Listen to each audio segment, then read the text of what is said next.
Hi there. My name is Mary Lannon, and I am delighted to have my story included in A String of Beads and other stories, an anthology edited by John Bullock and put out by Sheila-Na-Gig Editions or Sheila-Na-Gig Anthologies. So I'm going to read a bit of my story and in hopes that you'll buy the anthology. And um, I'll put a link in the comments. I'm very honored to be a part of the anthology. So let me start to read my story. They teased me about him. They teased me about him, Lillian and Lee, as girls will do. Women too, when they are feeling girlish.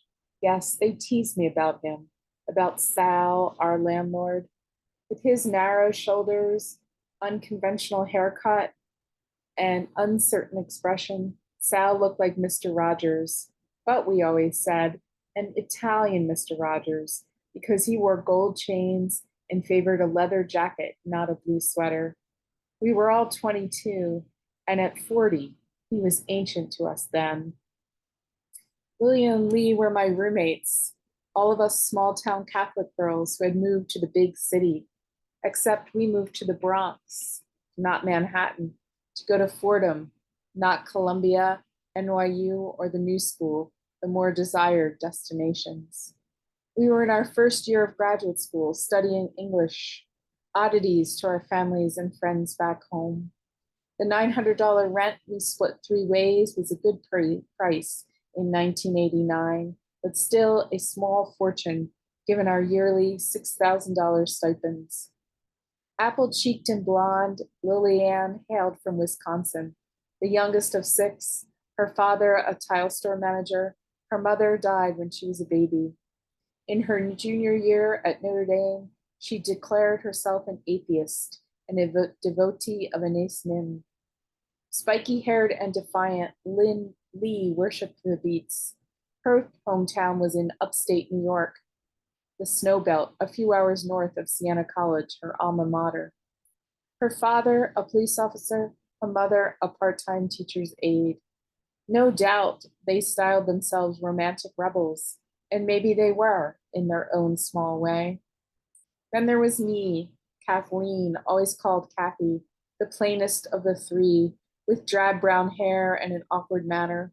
I had arrived from a small town in New Jersey, still surrounded by farms. My father a mechanic, my mother a homemaker. No romantic rebel, it was Charlotte Bronte's Villette that had inspired me in my senior year at Rutgers to reject law school to my parents' intense dismay and to become a professor, a practical alternative, I thought, that would still please my parents, but allow me to keep reading and talking about my favorite books. Yes, they teased me about Sal, said he liked me, said I had a thing for him too, a fact I vehemently denied. You've got to be kidding, I said, and thought, how could I, a 22-year-old, go out with someone who was 40, an old guy, one who'd never even gone to school? Besides, I did not approve of Sal, did not approve of, I hesitated to even say it out loud, his racism. It was, as I've said, 1989, and all of us unabashedly believed in the simple power of words, that saying the right words can make a better world. We carefully said women or gals instead of girls, African Americans instead of blacks, and people of color or folks to avoid what we considered to be all kinds of more specific and difficult designations. The imperative to speak correctly seemed to trump all other considerations. In another year or two, our idealism would be mocked with the coining of the term political correctness, but that would be in a year or two. So Sal's words to me that first day when I met him were all too damning.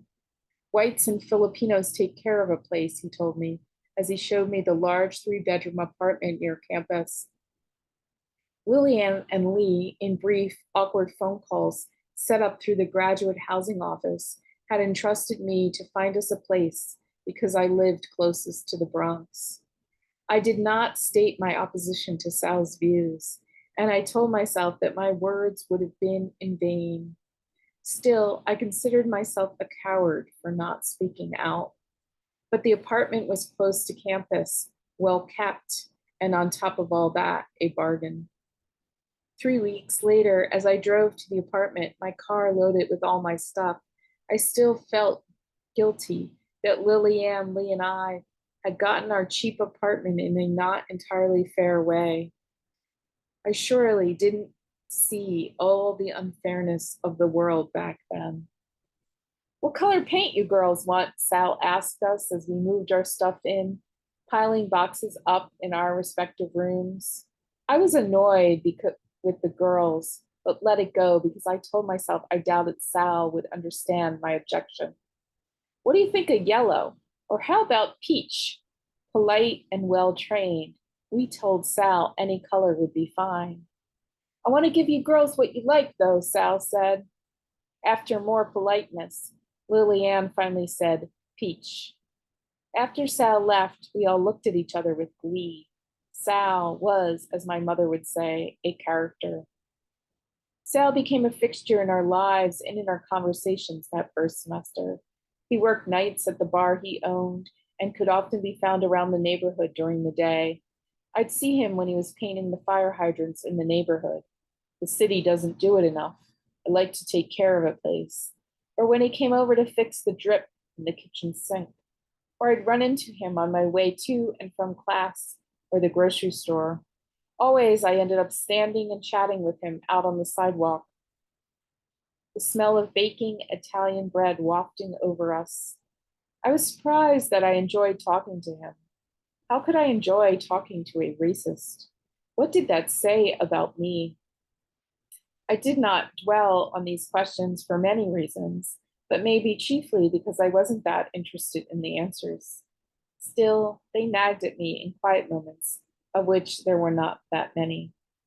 Sal did most of the talking, telling me about how the surrounding neighborhoods burned in the 70s because none of the so called minorities took care of their apartments, how he was an altar boy at St. Rocco's when the neighborhood was all Italian.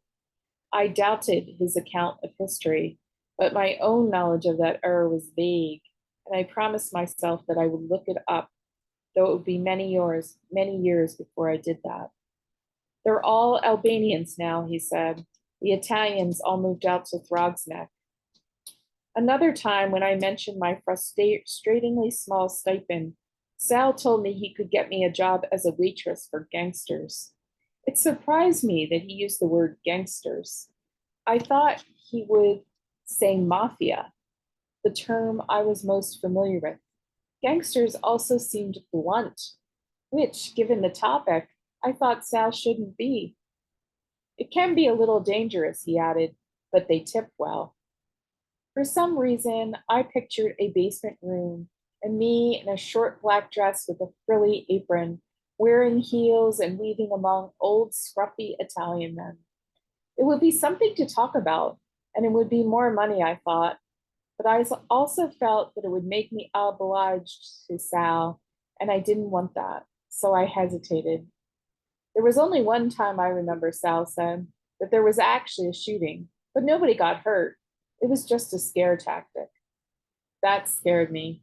I begged off, citing too much schoolwork. Later, I berated myself for my fear. Sure, I was missing out on a great adventure. I thought I'd bring it up again with Sal, but I never did. You'll never believe what Sal said today, I would begin as Lillian, Lee, and I crowded into our peach-colored kitchen. Lillian often cooked buttered noodles that she later washed down with dark German beer. She was the poorest of us, the least interested in cooking, and the most concerned with good beer. Lee, who was usually on a diet, always ate a salad, favoring at first green iceberg lettuce and cherry tomatoes, and later, when she learned of its fashionableness, arugula. My dinner was usually pasta and Italian bread from the neighborhood. Like a tourist who wants to go to all the attractions, I was intent on getting the most that I could out of the neighborhood. Words I delighted in saying. Despite all the carbs, those were our salad days, as it is said, and the three of us dined out heartily on Sal's stories. We told them in rounds of three at smoky bars to boys our own age, laughing. He likes Kathy best, Lee said. No, he doesn't, I said indignantly. He's just a sad, lonely guy who likes to talk to people. He's after you, Kathy, Lillian said. And you know what Anais Nin said. Eroticism is one of the basic means of self-knowledge, as indispensable as poetry.